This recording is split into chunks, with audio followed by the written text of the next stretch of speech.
El segundo domingo de Cuaresma del ciclo C, el evangelio que toca es el de Lucas 9, 28b al 36. En aquel tiempo Jesús tomó a Pedro, a Juan y a Santiago y subió a lo alto de la montaña para orar. Y mientras oraba, el aspecto de su rostro cambió. Sus vestidos brillaban de blancos. De repente 2 hombres conversaban con él, eran Moisés y Elías, que apareciendo con gloria hablaban de su muerte que iba a consumar en Jerusalén. Pedro y sus compañeros se caían de sueño, y espabilándose vieron su gloria y a 2 hombres que estaban con él. Mientras estos se alejaban, dijo Pedro a Jesús: Maestro, qué bien se está aquí. Haremos 3 tiendas, una para ti, otra para Moisés y otra para Elías. No sabía lo que decía. Todavía estaba hablando cuando llegó una nube que los cubrió. Se asustaron al entrar en la nube, y una voz desde la nube decía: Este es mi hijo, el escogido, escúchenle. Cuando sonó la voz, se encontró Jesús solo. Ellos guardaron silencio y por el momento no contaron a nadie nada de lo que habían visto. En ese segundo domingo de Cuaresma, la Iglesia nos propone meditar en el pasaje de la transfiguración del Señor. Se trata de un pasaje inusual, en donde el marco y centro de ella es la oración de Jesús. Pues nos dice que Jesús subió a la montaña a orar y todo sucedió mientras oraba. Parece que se trató de una profunda experiencia espiritual de Jesús y sus 3 amigos, de forma que no encuentran palabras ordinarias para comunicar lo experimentado. Por eso el texto habla de cambios en el rostro y en el vestido, apariciones de antiguos profetas, conversaciones de hechos que sucederán, desconcierto, nube, susto, voz de Dios, silencio. En Lucas este hecho sucedió a lo largo del camino que lleva a Jerusalén. El camino a Jerusalén es el momento en que Jesús aprovecha para enseñar a los suyos el corazón de su mensaje. Les enseña que para que Dios pueda reinar, nuestra primera prioridad debe ser Él. Por eso debemos optar en favor de la vida y por todo lo que es bueno, recto y justo, y que no debemos tener otros quereres por encima de la justicia, la verdad y la vida. Y que todo otro querer de la vida, como familia, amigos, bienes, buen nombre, etc., deberá estar siempre subordinado a Dios. Por tanto, si algo de lo que tenemos y queremos se opone a la justicia, a la verdad y a la vida, es decir, a Dios, tenemos que estar dispuestos a renunciar a ello. Les enseñaba también que al mundo no le gusta que Dios reine, y en consecuencia se va a oponer con todos sus medios a todo esfuerzo que hagamos para que reine. Ante esta amenaza, debemos considerar la posibilidad de perderlo todo hasta la vida. Eso significa que apostar por el reino es muy riesgoso. ¿Estamos dispuestos? En este contexto de enseñanza, Jesús les anuncia que por su opción por el reinado del Padre, ha decidido subir a Jerusalén y que allí lo tomarán prisionero y lo matarán.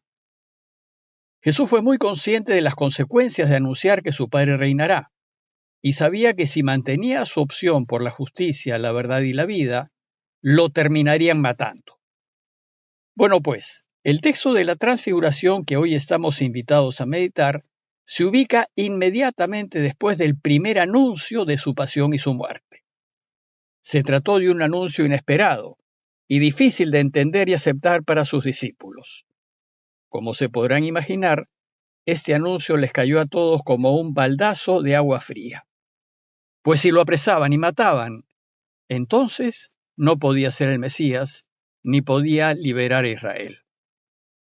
Ante este anuncio, las esperanzas de todos sus discípulos se empezaron a derrumbar. En ese momento Jesús necesitaba reforzar al grupo, reafirmarlo en su camino. Necesitaba que los suyos sigan adelante y que al menos sus más cercanos no pierdan la fe en él. Necesitaba que se convenzan que el camino que les está enseñando es verdadero y lleva la vida, a pesar de que a él lo vayan a tomar prisionero y matar. Por tanto, con el fin de confirmar sus enseñanzas y animarlos a seguir, mucho ayudará que sus discípulos experimenten al menos un pequeño adelanto del triunfo de su camino. Y el relato de la transfiguración fue esa experiencia, Es experiencia adelantada de lo que vivirán quienes apuesten por su camino.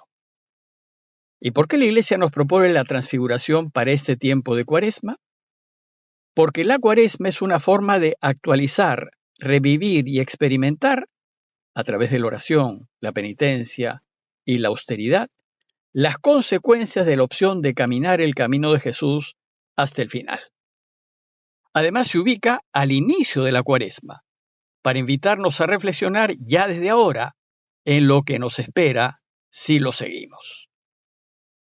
El relato busca enseñarnos que si seguimos su camino con todas sus exigencias y dificultades, si bien experimentaremos oposición y resistencias, al final gozaremos del triunfo de la resurrección.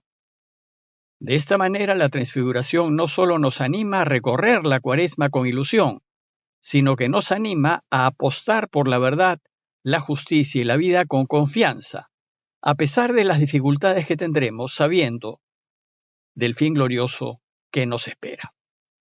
Veamos brevemente este texto que está lleno de simbolismos a fin de subrayar las enseñanzas más importantes. Lo primero a subrayar es la importancia de la oración en el camino del seguimiento del Señor. Dijimos que todo el marco del relato es la oración de Jesús. Es la oración la que transforma a Jesús. Dice el texto, mientras oraba, el aspecto de su rostro cambió, sus vestidos brillaban de blancos. Por tanto, si queremos también transformarnos, debemos ser asiduos y constantes en la oración. Si no somos personas de oración, se hará muy difícil caminar su camino. Segundo, notemos que todo el escenario es de gloria, de triunfo, de haber alcanzado la meta. Nos dice Lucas que Moisés y Elías, apareciendo con gloria, se pusieron a hablar con Jesús. Esta experiencia de victoria queda resumida en las palabras de Pedro: Maestro, qué bien se está aquí. Tercero, los personajes que acompañan a Jesús son Moisés y Elías, dos grandes profetas del Antiguo Testamento. Moisés fue el gestor de la liberación de Israel y modelo de unión con Dios. Y Elías es el profeta del fin de los tiempos, cuando Dios venga a reinar definitivamente. Se trata de dos grandes profetas que se caracterizaron por haber hecho siempre la voluntad de Dios, a pesar de las grandes dificultades que enfrentaron. Los dos llegaron a la meta superando muchos obstáculos, y no les fue fácil, pero ahora gozan ya de la gloria divina. La presencia de Moisés y Elías junto a Jesús es señal de que si seguimos su camino, también nosotros terminaremos con ellos en la gloria. Cuarto, el tema de conversación entre Jesús y los profetas fue el camino que le queda por delante. Hablaban, dice el texto, de su muerte, la de Jesús, que iba a consumar en Jerusalén. La muerte de Jesús es la consecuencia lógica de su apuesta por el Padre. Es el resultado lógico de su vida consecuente en favor de la vida y la libertad. Nosotros también debemos ser conscientes de que apostar por Jesús y jugarnos por todo lo justo y verdadero no será una tarea fácil, pues si queremos ser consecuentes, podemos perderlo todo. Quinto, llama la atención que Lucas nos diga que Pedro y sus compañeros se caían de sueño. Esta observación de Lucas nos hace recordar al pasaje de la agonía en el huerto. En aquella ocasión, Jesús también invitó a Pedro, Santiago y Juan a acompañarlo en su agonía, pero ellos, en lugar de acompañarlo, se quedaron dormidos. Sus más queridos amigos no lo acompañaron en dos de los momentos más importantes de la vida de Jesús. Este hecho es señal de que los discípulos no entendieron a Jesús ni su camino. Recién lo entenderán a partir de la resurrección.